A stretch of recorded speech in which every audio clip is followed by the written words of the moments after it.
Welcome to Purpose and Excellence with Modesta, Lily, and Buguni. Today, we're kicking fear out of our lives. You know, fear is an emotion. It is false evidence appearing real.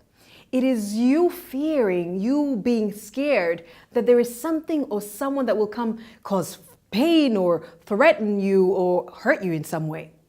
And so when you remove the emotion from fear, then you have options. Options to strategize. Options to look at, what do I do to come out victorious? Have you ever found yourself in a situation where you really dreaded something that ended up not being as bad as you thought, not as you'd feared? Whether it be a date you're going to go on or an exam you have to do, or presentation or test results that you go through, and then later you're like, well, that wasn't so bad. It was all in your mind. It's just something that you'd feared. So whatever the incident is, you need to know you cannot face fear when you're under fire. When you're going through that thing that's instilling fear in you, yeah, of course you'll be overcome by fear. So then how on earth do we overcome fear? Well, by preparation. There are two things that you can do to overcome fear. You can prepare in your mind, that is the most critical to overcome fear, and then you can prepare in your body. And this is how you do it. The preparation of the mind requires you, step one, to know the truth about who you are, why you are here, what you are capable of, the process that you have to go through, and the sure outcome when you're done with that process. Step two, keep telling yourself and others and surrounding yourself with influencers, whether they be people, publications, or pastimes, that reinforce step one, that reinforce who you are and what you're capable of, that let you know that, you're going through stuff, but you're going to go through it victoriously. And then step three, make sure to keep confessing and acting out what you know of in step 1 and 2. So keep asserting to yourself and others who you are, what you're out to do. Keep reminding yourself when situations rise that, this is just a process, but I'm going to come out victorious. From the beginning, you're a conqueror. And if you submit your life, your plans, your battles to God, you're more than a conqueror, because already you're working from victory and not for victory. And so after the mental preparation, there is preparation of the body.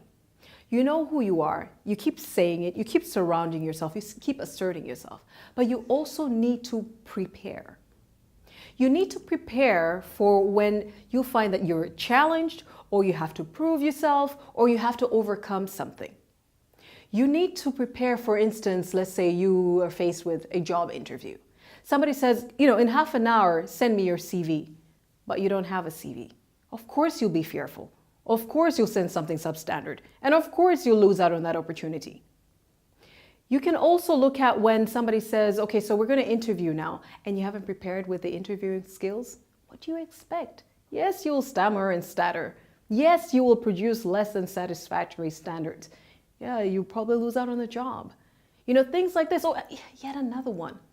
You want someone to invest in your business. You have these plans, you have these dreams, but you don't have a business plan. And someone says, I'm really interested in investing. I'd like to go through your business plan to look at the financials. You don't have a business plan. And you start floundering. You start being fearful. You probably run away. What do you expect?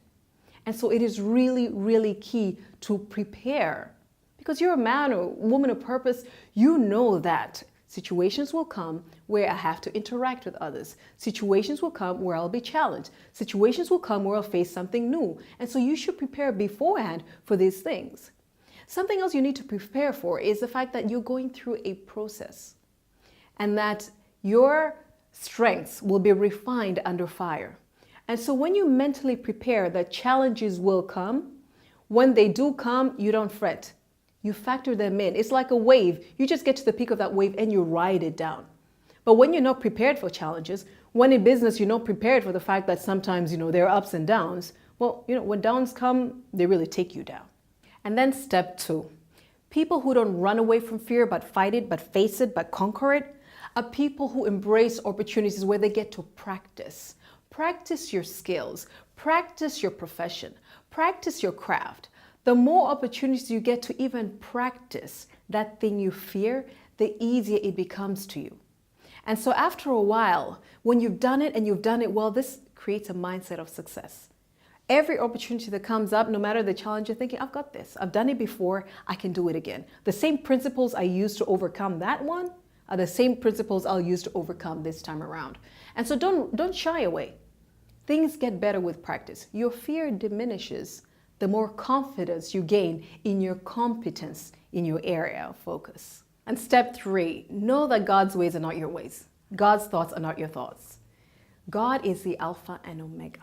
He knows the end from the beginning. And so there are times you're thinking doors are shutting. God is probably just preparing to open others. When you hear no, don't be fearful. No probably just means not now, not with them, not at this scale. God maybe wants to do it bigger. God wants to do it better. God's arm is not short. He's always got something up his sleeve. And Proverbs 19:21 says, many are the plans of man, but God's will prevails. He's basically saying, you know the broader picture and you'll plan how you'll execute it, but God knows the details. He knows exactly where you're going and exactly what steps you need to take. There's a process you'll go through. For as long as you know, I may not know tomorrow, but I know who holds tomorrow. And so I don't fear. If God put me for this, if God gave me this purpose, this vision, this destiny, I'm going to get there. The details of it, well, they're secondary. I love the story of David and Goliath. So David, this young 16-year-old shepherd, cute looking, the Bible says, goes to the front line. His brothers were at war against the Philistines. And he gets there and everybody's just scared of this one 9-foot gigantic seasoned soldier, fully armored. I mean, this guy is huge. And so everybody else is running away from him because what the Philistines had asked, we're not going to battle together. Just one man, Goliath, will fight against whichever you choose, King Saul, who was David's king at the time.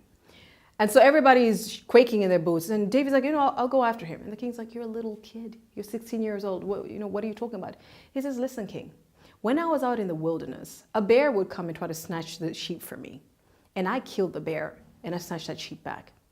Another time, a lion came and took a lamb. And I went after that lion. I charged it, I fought it, and I killed it, and I took that lion back. I have no problem fighting this man called Goliath. King Saul was like, okay, young man, so we'll kit you up with the armor and you can go. David tries this stuff on and goes, no, I can't do it. I'm not used to this. Takes it all off.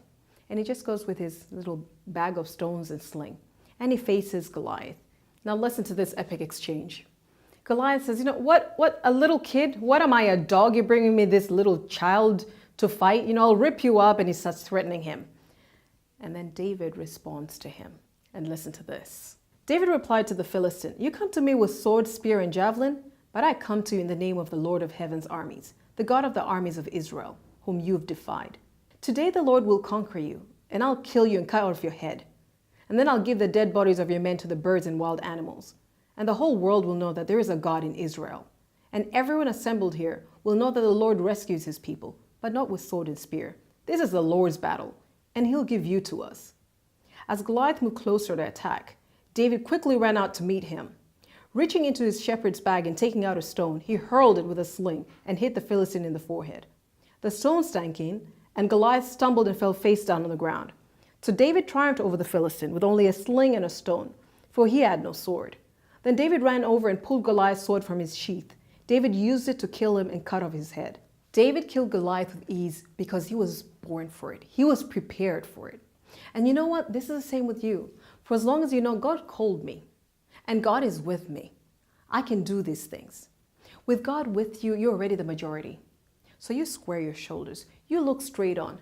You march up after whatever that thing you're fearing because you know you already have the victory. Did David ever face challenges? Yeah. Matter of fact, winning that battle just upgraded him to the next area of challenge. But what did he do? He applied the same principles he'd always done with the bear, with the lion, with Goliath, to challenges he faced later. Each time he applied it, it didn't necessarily get easier, but he got stronger in his faith. He got stronger, and whenever fear would lurk its ugly head, whenever fear would knock at his door, faith answered it instead. I would really like to hear from you on this topic. Do subscribe to our channel. Speak to me on these platforms that we have. Make sure that you share this with others on Facebook, on Twitter, on LinkedIn, on Google+, wherever you can. Fear has had such a grip on people. I'd like to hear how they're strategizing. I'd like to hear how you are preparing to fight this foe. It's an age-old battle, but you know what? You were born ready. You were born for this. What is fear? you can eat fear for lunch. So until next time on Purpose and Excellence, have a fearless, bold, and excellent day. From me on Purpose and Excellence, Kwaheri.